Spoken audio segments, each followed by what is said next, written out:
Hey Kelly, welcome to lesson 98. Hope you enjoyed your day yesterday without any new homework, right? Okay, so here we go. Lesson 98 has like two different concepts in it. You can look at it really quick, make sure you have your book open, right?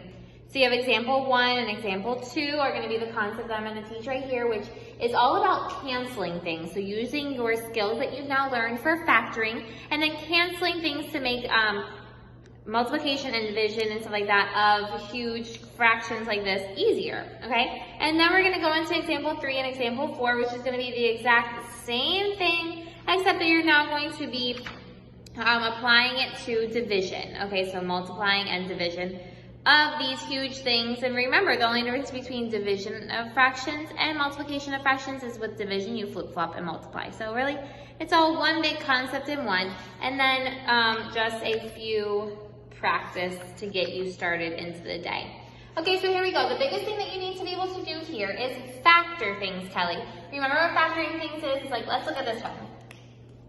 I'm going to write everything simplified in here, but first, how are we going to factor this guy? Okay, how are we going to factor that guy? Well, here's what we do. Remember that this is what I told you didn't really need to know the name, but you do need to recognize it's difference of squares, which is when you can take the square root of this, you take the square root of this, you can write it like this. You go parenthesis, parenthesis, parenthesis, parenthesis, okay? Because there's a 2 right there, so you're usually going to have 2 parentheses. You have x and x, right? What's the square root of 25, Kelly? We know the square root of x squared is x and x, so I put that there, right? But what's the square root of 25? 5. So you put 5 here, this one's positive, and this one's negative, okay? That's how you do one that doesn't have a middle number right there. So we're good with this one. We're done with it. Okay? This one right here is different because it has an x and an x here. So what are we going to be able to do? We're going to be able to take out an x. That's the only thing we can do. Okay? So that's what you have to do. You have to look for the things that you can do to simplify them so that you know what you can cancel out in a fraction. Okay? So let's take out our x. That leaves us with x and minus 7. X and then times x minus 7. Times. Okay, here we go. So we're done with that one. Look at this one. What are we going to do here? Same thing. Just take out an x because you have an x here and an x here. X and then x plus 3 you're left with. And then this one down here you're going to factor into 2. Okay? What are the factors of 15? The two numbers all tie together to get negative 15. That will give you 2. Well, think about it. 1 and 15? No. 3 and 5? Yes. So here we go. We're going to put x, x. Let's put 3. Let's put 5. One of them has to be negative because it's a negative 15 and we have to get a negative 2. So which one's going to be negative? The bigger one or the smaller one? The bigger one to get a negative 2. So it's going to be negative 5 and plus 3. Okay, so here we go. Let's cancel it out. We can cancel this x with this x. We can cancel this x plus 3 plus this and this x plus 3. And we can cancel this x minus 5 and this x minus 5. So what are we left with? We're left with x plus 5 over x minus 7. So you went from all this crazy mess down to that by being able to factor, recognizing what you can factor, and then canceling it out. Pretty nifty, huh? Okay, let's look at an example. Okay, here we go, 1 by 1. Let's recognize what we can factor. All of these look like they're going to be the 2 parentheses kinds of factors. How do we know that? Because we have x squared, x and the number, x squared, x and the number, x squared, x and the number. So it all has the format of the 2 parentheses. Okay, so here we go. Let's do it. X and x. Let's do this one. What are the factors of negative 6 that are going to add up to equal 1? 1 and 6? Nunca. 2 and 3? Yep, 2 and 3. Okay, so we're going to put 2 and we're going to put a 3 here. We need it to be a positive 1 but a negative 6. So one of them has to be negative. And we're going to make the smaller one negative because 3 minus 2 is positive 1. Okay? Cancel that one out. We're done. This one, x, x. What are the factors of negative 21, Kelly, that are going to give you a negative 4? 1 and 21? 2 doesn't go into it. 3. 3 and 7? Yep, 3 and 7 is going to work. Okay, so it has to be negative 21, it has to be negative 4. Okay, negative 7 and a positive 3 because that has to be a negative 4. So there we go. Okay, here we go over here, x and x.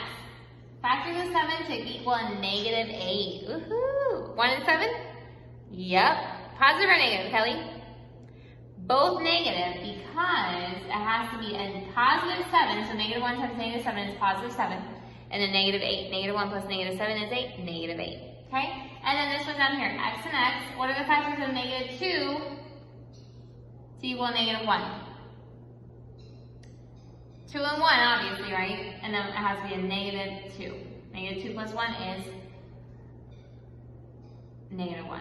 Okay, here we go. I love this part where we get to cancel out. Cancel, cancel, cancel, cancel, and cancel, and cancel. And what are you left with? X minus 1 over x plus 1.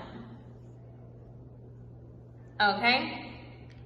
Remember that Saxon's going to try to trick you and make you think, ooh, look at that. It's super, super close. X minus 1, x plus 1. Am I sure that I didn't miss a negative? Am I sure I can't cancel everything out?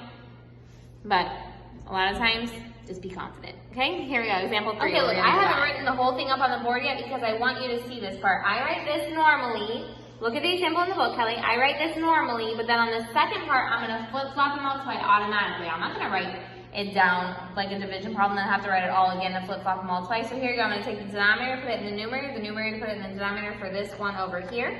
So I'm going to put x squared plus 7x plus 12 over x squared plus 5x. Okay? So here we go.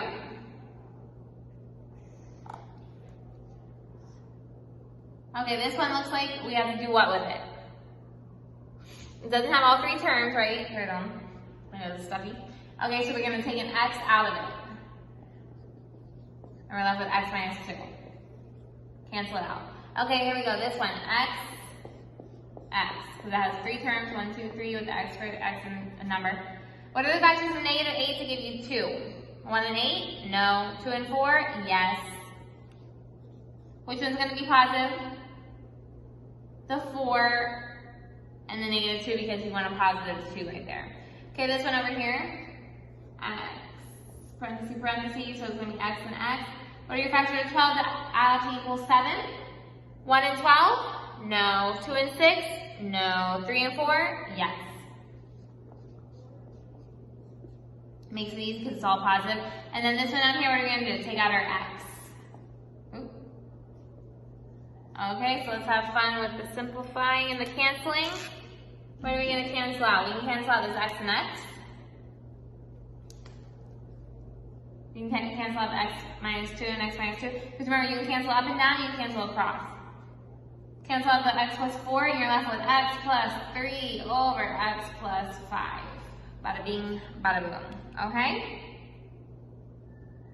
And then you have your example 4.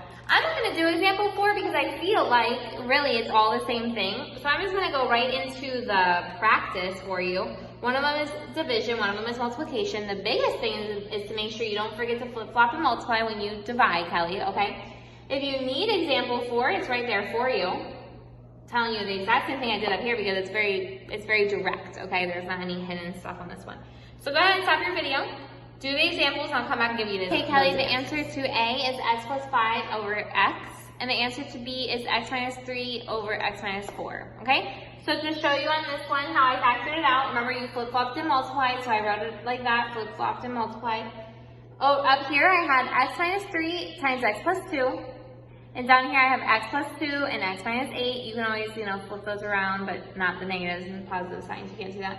Over here is x plus 5. So I just received a call. I received like a million calls during these videos today, but that's fine. So I think I was just here to tell you that all that we have left is x plus 5 over x, okay? Now on this one, where the answer wasn't in the back of the book, I just wrote down how I factored it. There was no flip-flopping and multiplying, so here it is, x plus 6 times x plus 6 over x plus 6 times x plus 7 times x plus 7 times x minus 3 over x plus 6 times x minus 4. Cancel all that stuff out, and I was up with x minus 3 over x minus 4. Okay, Kelly?